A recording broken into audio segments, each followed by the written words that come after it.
Hey there, Internet. Well, I've been chugging away at the old virtual shaper machine. I made some good progress. So, in my previous episode, we discussed the ability to have a perfect gear vector, and I found a library called CQ Gears, which is part of the CAD query, is one of the query kind of plugins.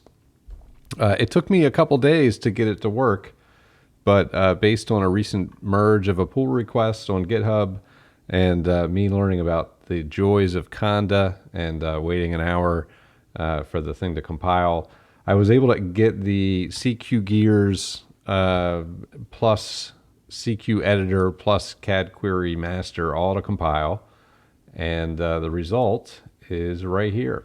So just really quickly, I made a mistake, and I still don't understand how it works.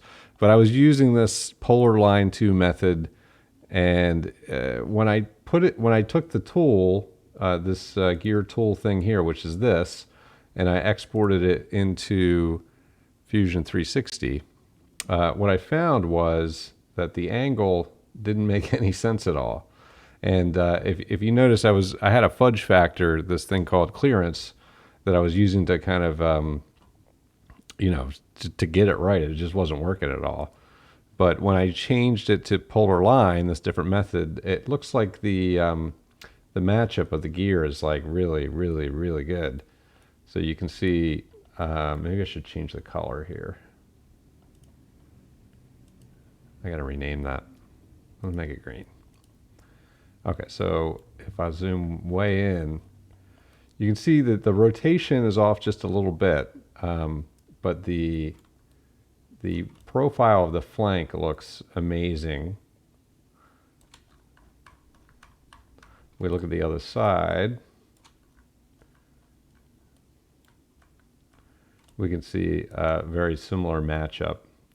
So the rotation is off just a little tiny bit, which is not a big deal, I don't think. So just a quick demo, if you want to change the parameters, let's say you want to change the tooth count to, let's say, 40, and the module, just change this to module 1, and make the pressure angle something wonky like 18. Steps, we'll leave that the same, hit generate. There it is. All right, so again, it looks like the rotation doesn't work the way I really want it to. So I have some code here called rotate compare. This is like rotate the comparison gear here, which is called WP. Let's make this green again.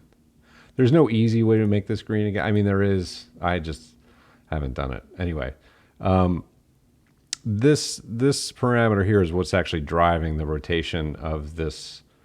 The perfect gear is, I guess, what I would call it. And I don't know how it works.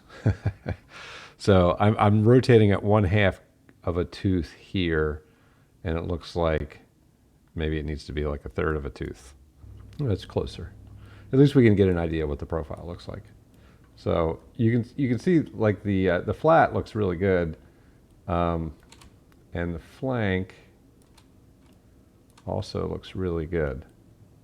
So yeah, I'm fixing this this particular error with the angle and the tool looks like it's made all the difference here. And so I wish you could just kind of click. You could just click on this this tooth here and rotate it. I don't know of an easy way to do that within the tool, but this is certainly a lot easier than pulling it into Fusion 360 and importing, exporting, going through all that nonsense.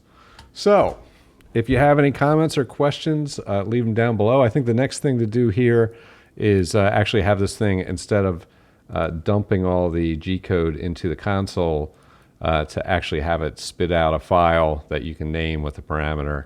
That's the likely next step. But if you have any comments or questions, leave them down below. It looks like this is working pretty good at this point, and thanks for watching.